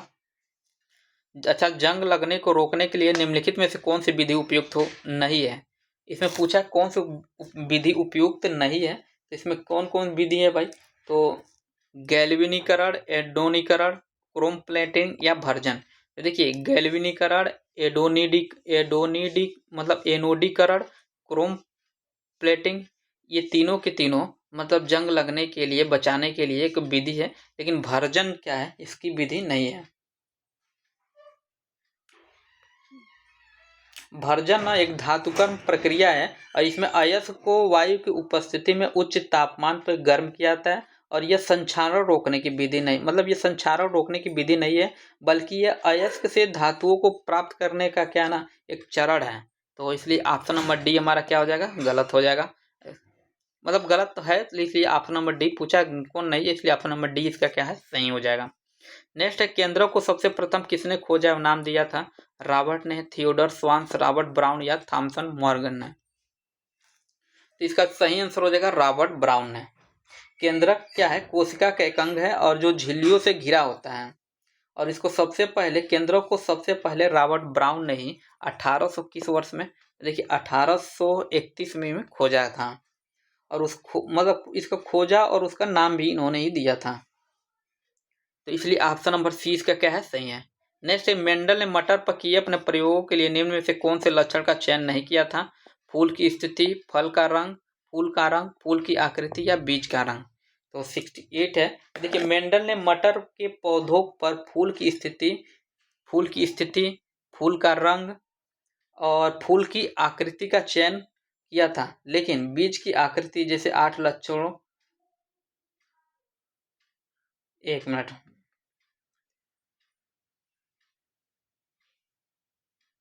मतलब कहने का मतलब कि इन्होंने 8 लक्षण को देखा था, लेकिन इसमें जो बीज का रंग था ना, इस लक्षण को नहीं चयन किया था। तो इसलिए ऑप्शन नंबर डी इसका क्या है, सही है। पूछा कौन नहीं था, तो ऑप्शन नंबर डी इसका क्या है, सही है। अगला है प्रश्न संख्या 69, विकास का मुख्य कारक क्या है? उत्परिवर्तन, हासिल किए हुए गुण या लैंगिक जनन या प्राकृतिक वरण? तो इसका जो सही आंसर हो जाएगा प्राकृतिक वरण। देखिए जिस प्रक्रिया द्वारा किसी जनसंख्या में कोई जैविक गुण कम या अधिक हो जाता है उसे प्राकृतिक वरण या प्राकृतिक चयन कहा जाता है। तो इसका जो सही आंसर हो जाएगा प्राकृतिक वरण। नेक्स्ट है निम्नलिखित में से कौन एक वर्गीकरण का मूलभूत इकाई है? वंश और जाति दोनों या इनमें से कोई नहीं? प्रश्न संख्या कौन सा है, 70। तो देखिए वर्गीकरण की मूलभूत इकाई वंश और जाति दोनों है, अर्थात ऑप्शन नंबर सी इसका क्या हो जाएगा, सही हो जाएगा। ऑप्शन नंबर सी इसका क्या है, सही है। अगला प्रश्न संख्या 71 है। प्रश्न संख्या 71, ये कह रहा है सबसे विशालतम जीवित स्तनपायी है कौन? हाथी, ऊंट, नीली व्हेल या उपयुक्त में से एक से अधिक? तो देखिए नीली व्हेल जो है, अर्थात जिसे हम लोग ब्लू व्हेल भी बोलते हैं, पृथ्वी पर मौजूद सभी जीवित स्तनधारियों में सबसे विशाल है। और नीली व्हेल की लंबाई कुल देखा जाए ना, तो इसकी कुल लंबाई कितनी होती है, तो 30 मीटर होती है। 30 मीटर को जो फीट में देखा जाए तो लगभग हो जाएगा ये आपका 98 फीट के करीब, ठीक है। तो अब सोचिए 98 फीट तक है इसका लंबाई, और इसका वजन देखा जाए तो 180 मीट्रिक टन। कितना? 180 मीट्रिक टन होता है इसका कुल, 180 मीट्रिक टन इसकी कुल वजन हो जाता है। तो सबसे ज्यादा जीवित स्तनपायी कौन है? तो नीली व्हेल, ऑप्शन सी इसका क्या है, सही है।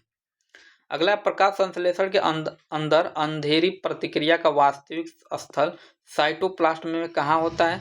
ग्रेनम में, ग्राना लेमेला, स्ट्रोमा में या उपयुक्त में से कोई नहीं? तो इसका जो सही आंसर हो जाएगा स्ट्रोमा में। देखिए अंधेरी प्रतिक्रिया अर्थात डार्क रिएक्शन का वास्तविक स्थल साइटोप्लास्ट के स्ट्रोमा में होता है। किसमें? साइटोप्लास्ट के स्ट्रोमा में होता है, अर्थात ऑप्शन नंबर सी इसका क्या है, सही है।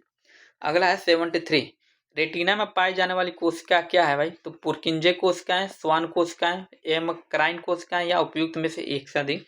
तो इसका जो सही आंसर हो जाएगा रेटिना में पाई जाने वाली कोशिकाओं में मुख्यतः एमेक्राइन कोशिकाएं शामिल हैं। क्या है? एमेक्राइन कोशिकाएं, अर्थात ऑप्शन नंबर सी इसका क्या है, सही है।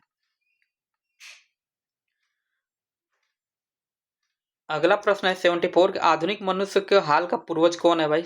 जावा मनुष्य, कोमैग्रान मानुस या नियंडरथल मानुस या पेकिंग मानुस? तो इसका जो सही आंसर हो जाएगा, देखिए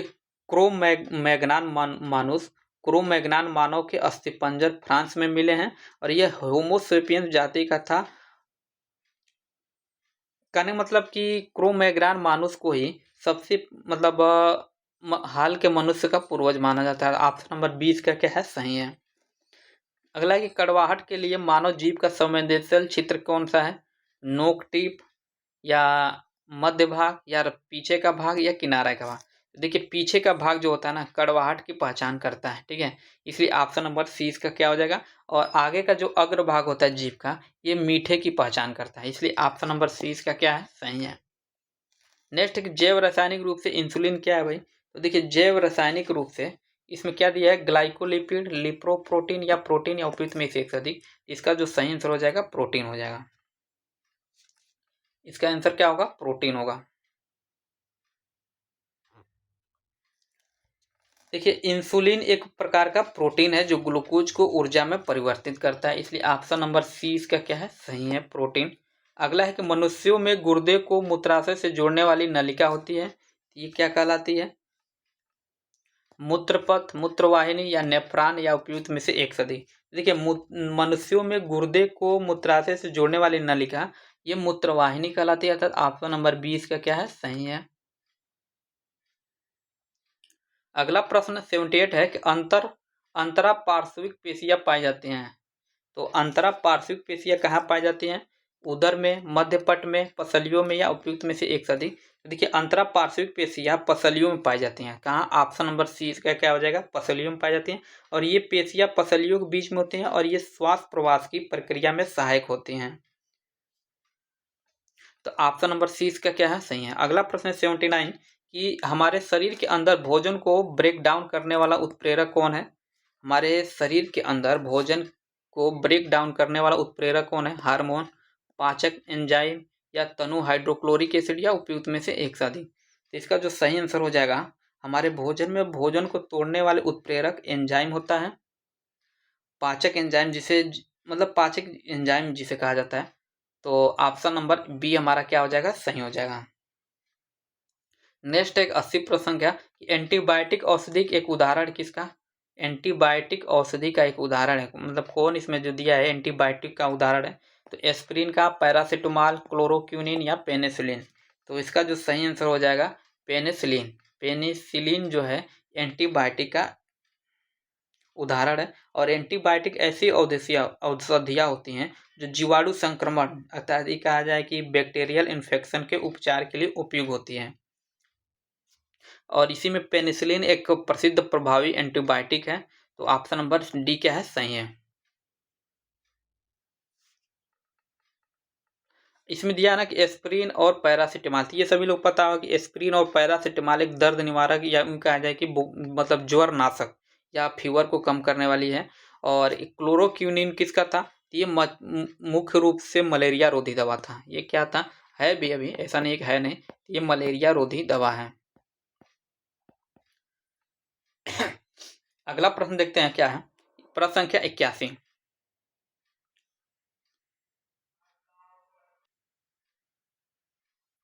ठीक है, अगला प्रश्न है प्रश्न संख्या 81। ये कह रहा है हृदय रोगियों को अत्यधिक मात्रा में नहीं लेना चाहिए, कार्बोहाइड्रेट, प्रोटीन, गंधक या वसा। देखिए हृदय रोगियों को अत्यधिक मात्रा में ये वसा आता है जिसे फैट का सेवन नहीं करना चाहिए, मतलब इसका सीमित मात्रा में इसका सेवन करना चाहिए। क्या है ना कि अत्यधिक वसा जो विशेष रूप से संतृप्त और ट्रांस फैट के रूप में रक्त में खराब कोलेस्ट्रॉल, एक पढ़े होंगे एलडीएल होता है और एक एचडीएल होता है, जिसमें एलडीएल जो होता है ना, ये एचडीएल, हाँ, एलडीएल जो होता है खराब कोलेस्ट्रॉल के स्तर को बढ़ाता है, मतलब फैट की वजह से खराब कोलेस्ट्रॉल का स्तर बढ़ता है। और ये कोलेस्ट्रॉल क्या होता है ना कि धमनियों में जाके जमा होने लगती हैं और इससे क्या है कि हार्ट अटैक आने की संभावना ज़्यादा होती है, इसलिए ऑप्शन नंबर डी इसका क्या हो जाएगा, सही हो जाएगा। अगला है फाइकोलॉजी, किसका अध्ययन किया जाता है, फाइकोलॉजी में किसका अध्ययन किया जाता है, शैवाल का, कवक का, बैक्टीरिया का या पादप का। देखिए फाइकोलॉजी में शैवालों का अध्ययन किया जाता है, अर्थात ऑप्शन नंबर ए इसका क्या है, सही है। फाइकोलॉजी में शैवालों का अध्ययन किया जाता है।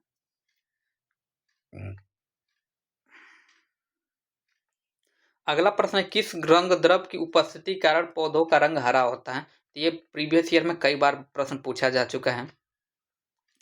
किस उपस्थिति का किसके मतलब किसकी उपस्थिति के कारण पौधों का रंग हरा होता है, ग्लूकोज के कारण, नाइट्रोजन के कारण, क्लोरोफिल के कारण या ऑक्सीजन के कारण। तो इसका सही आंसर हो जाएगा क्लोरोफिल के कारण, अर्थात ऑप्शन नंबर सी इसका क्या है, सही है।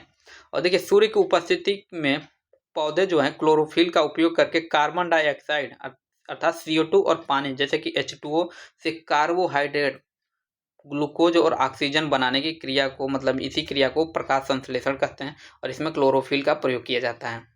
अगला है 84।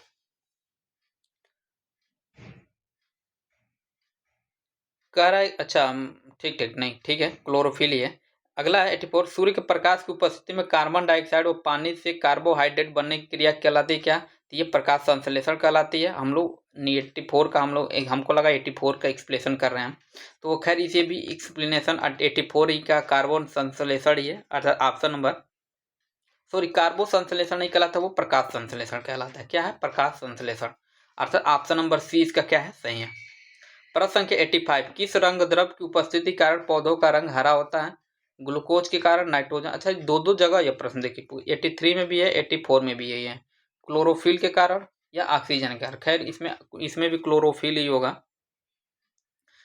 दो एक ही प्रश्न दो जगह छप गया है, कोई बात नहीं, हम लोग दो बार देख लेते हैं। अगला प्रश्न है 86, ये कह रहा है कि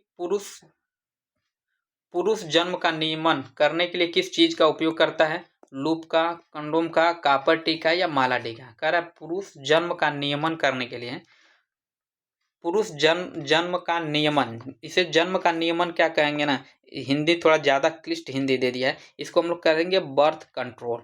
इसको पढ़ेंगे क्या, बर्थ कंट्रोल,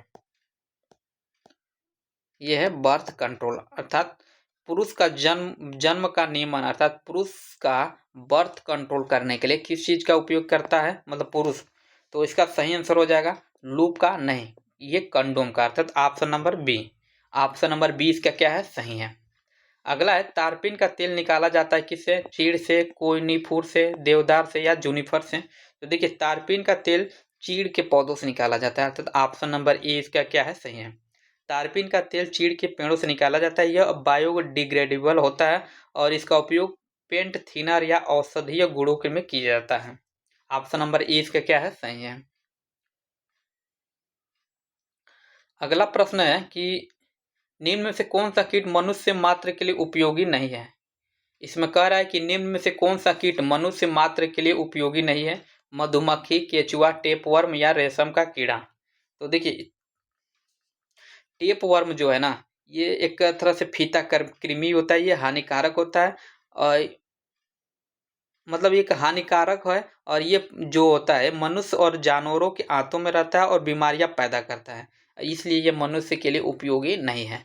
तो और मधुमक्खी से आप लोग सभी को पता है शहद में प्राप्त होता है। केचुआ किसानों का मित्र कहा जाता है क्योंकि ये मिट्टियों की उर्वरता को बढ़ाता है, और रेशम का कीड़ा तो पता है, रेशम कीड़ा से रेशम प्राप्त होता है। तो तीनों उपयोगी हैं, लेकिन टेप वर्म जो है ये उपयोगी नहीं है, इससे बीमारियां फैलती हैं, अर्थात ऑप्शन नंबर सी इसका सही हो जाएगा। अगला है खेलो भारत नीति 2025 को किस अन्य प्रमुख राष्ट्रीय नीति के साथ एकीकृत किया गया है, राष्ट्रीय स्वास्थ्य नीति, राष्ट्रीय शिक्षा नीति, राष्ट्रीय कौशल विकास नीति या राष्ट्रीय युवा नीति। तो इसका जो सही आंसर हो जाएगा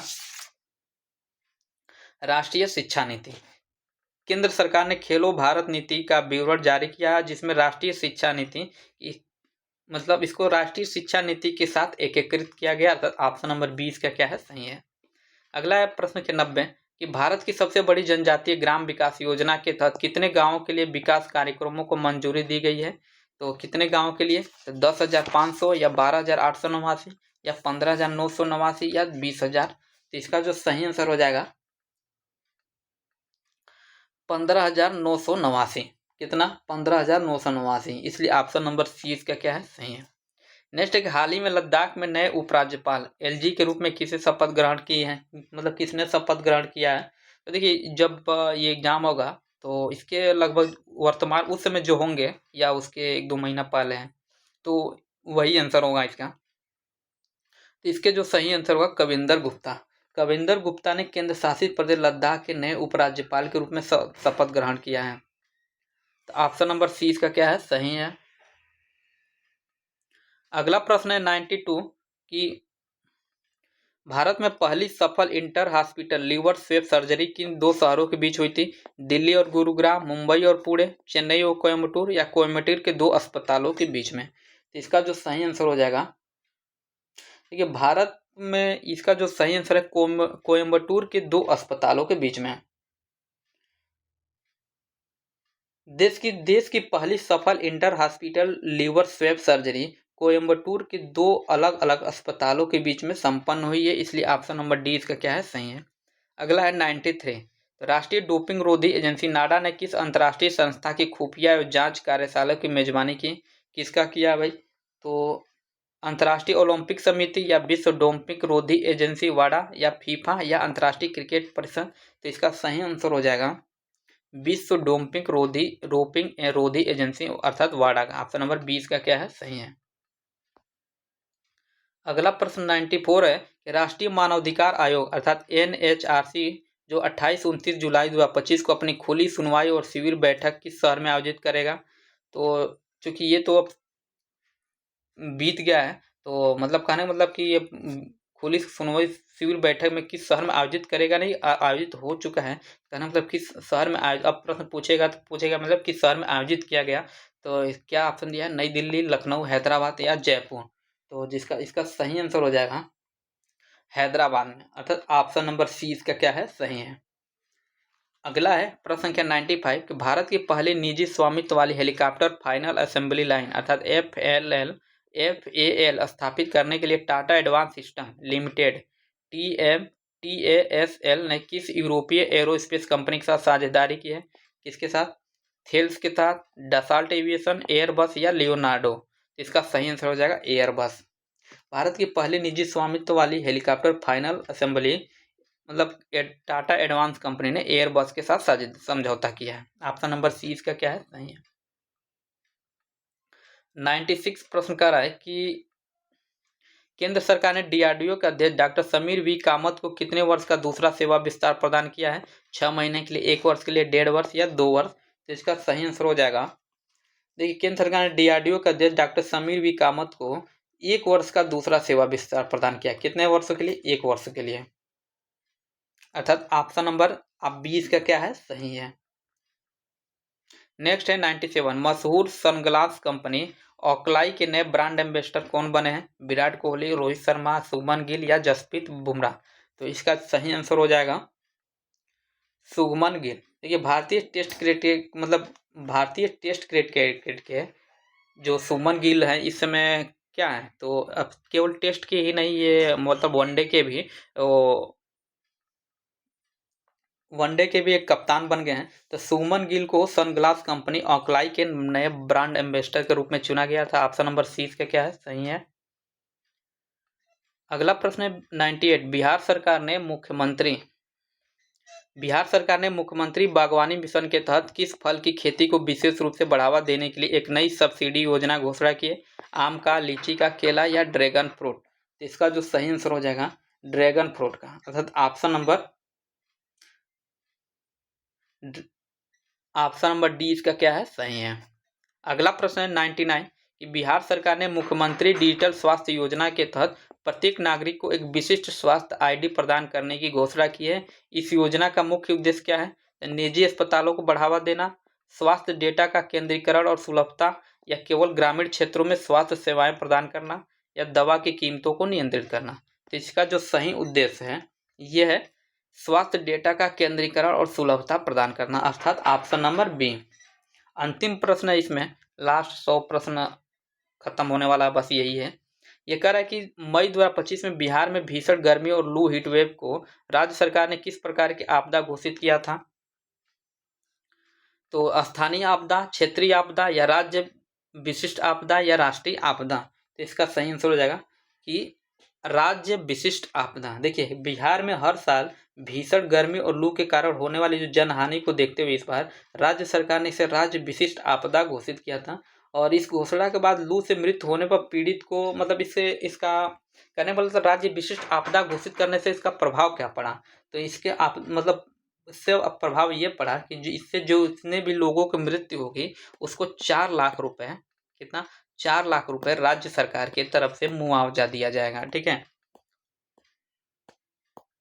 मुआवजा दिया जाता है। तो ऑप्शन नंबर सी इसका क्या है, सही है। और इसमें लगभग इतना ही प्रश्न था, 100 प्रश्न ही। और आज की ये पूरा सेट नंबर 1 कंप्लीट हो गया है। और और नेक्स्ट वीडियो में हम लोग इसी तरह से डेली एक प्रैक्टिस सेट को सॉल्व करेंगे। और इसलिए आप लोग अभी तक वीडियो चैनल सब्सक्राइब नहीं किए हैं और वीडियो को लाइक नहीं किए हैं तो लाइक कर दीजिए। और कमेंट में कुछ मतलब जो इसमें कुछ सुझाव देना होगा तो कमेंट में आप उसमें सुझाव भी दे सकते हैं अपना। तो आज के लिए इतना ही। और चैनल को सब्सक्राइब नहीं किए हैं तो सब्सक्राइब कर लीजिए।